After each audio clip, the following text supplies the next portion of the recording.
Karimat ó kú ọjọ́ ìbí ẹ ọmọ Àjàó ó kú ọjọ́ ìbí ẹ ó ti ṣọdún èyí náà wá tún ṣe tẹ̀mí sí o Karimat Àṣàkẹ́ ó kú ọjọ́ ìbí ẹ Alájà Karimat ó kú ọjọ́ ìbí ẹ ọmọ Àjàó ó kú ọjọ́ ìbí ẹ ó ti ṣọdún èyí náà wá tún ṣe tẹ̀mí sí o Karimat Àṣàkẹ́ ó kú ọjọ́ ìbí ẹ.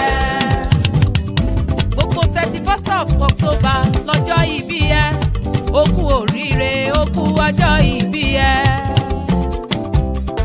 Ọ̀rẹ́ rẹ̀ wọn Zainab Abisola Ọládìméjì ló ní máa kí ẹ ó kú oríire ó kú ọjọ́ ìbí ẹ. Alájà Karimat ó kú ọjọ́ ìbí ẹ ọmọ Àjàó ó kú ọjọ́ ìbí ẹ ó ti ṣọdún èyí náà wá tún ṣe tẹ̀mí sí o Karimat Àṣàkẹ́ ó kú ọjọ́ ìbí ẹ. Nítorí ọlọ́jọ́ bí òní ọ̀rẹ́ rẹ̀ wọn Zainab Abisola Ọládìméjì ló ní kí n bá òun kọrin fún ẹ pé ó ṣé Ọlọ́run o ó ṣé Ọlọ́run o fún tọjọ́ bí ìyẹn tó pé ó ṣé Ọlọ́run ó ṣé Ọlọ́run fún tọjọ́ bí ìyẹn tó pé fún tọjọ́ bí ìyẹn tó pé o. Ó ṣé Ọlọ́run o ó ṣé Ọlọ́run o fún tọjọ́ bí ìyẹn tó pé ó ṣé Ọlọ́run ó ṣé Ọlọ́run fún tọjọ́ bí ìyẹn tó pé Karimat fún tọjọ́ bí ìyẹn tó pé o. Alájà Karimat máa dán gànjọ́gànjọ́ ọlọ́jọ́ bí òní ó kú oríire ó ṣé Ọlọ́run o ó ṣé Ọlọ́run o fún tọjọ́ bí ìyẹn tó pé ó ṣé Ọlọ́run ó ṣé Ọlọ́run fún tọjọ́ bí ìyẹn tó pé Alájà fún tọjọ́ bí ìyẹn tó pé o.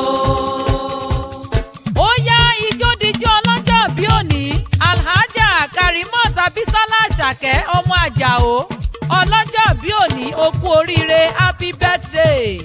Ẹni ọjọ́ ìbí bábáláyé ó yẹ ó dúpẹ́ fún Ọlọ́run ọba ṣebí gbogbo ọjọ́ kọkànlélọ́gbọ̀n nínú oṣù kẹwàá ìyẹn 31st of October níṣe àyájọ́ ọjọ́ ìbí rẹ kóríjó pẹ́ láyé kó o tún gbélé ayé ṣohun rere. Ìdí nìyí tí ọ̀rẹ́ rẹ ọ̀wọ́n Zainab Abisola Ọládìméjì ṣe ń bá ọ dúpẹ́ tó sì tún ní kí n bá òun kì ọ́ sí agboolé baba tó bí ọlọ́mọ àti ti ìyá rẹ nílùú Ìbàdàn. Ǹlẹ́ o Alájà Karimat Abisola Àṣàkẹ́ ọmọ Àjàó ọmọ Òkè Ìbàdàn ọmọ agbọ́sẹ́sẹ́ Ifáyalé ọmọ agbẹ́yìnkùlé mọye obì tó wù ọmọ àìgbọ́fálà àwòkè ifá kan ò sí ní para ọmọ ìrèmọ̀gùn alágbẹ̀dẹ ọmọ awúrintúnrinrọ ó kú oríire ọjọ́ ìbí rẹ òní o happy birthday.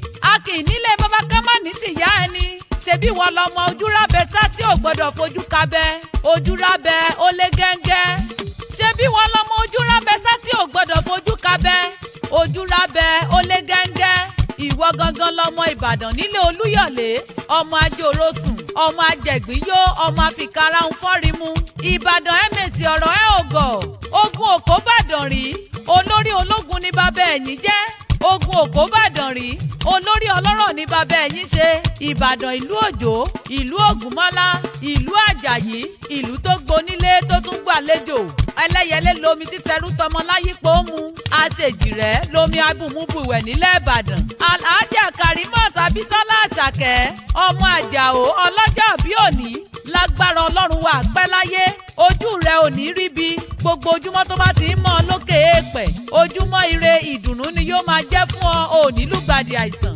Alhaja Karimat ọlọ́jọ́ bí òní ojú ni ìmọ́lẹ̀ ara ojú rẹ ò ní fọ́ ẹwà rẹ ò ní bàjẹ́ ó máa pírítì dọjọ́ alẹ́ ni ẹwà rẹ ò ní rẹ̀ dànù lágbára Ọlọ́run ò ní ràjò gbé sájò wàá kéré oko délé ayé òní tíbi iṣẹ́ tó ń ṣe mú ọ ò ní rógun àkóbá mo ní o ṣàmì ó gbé tó àdúrà mi.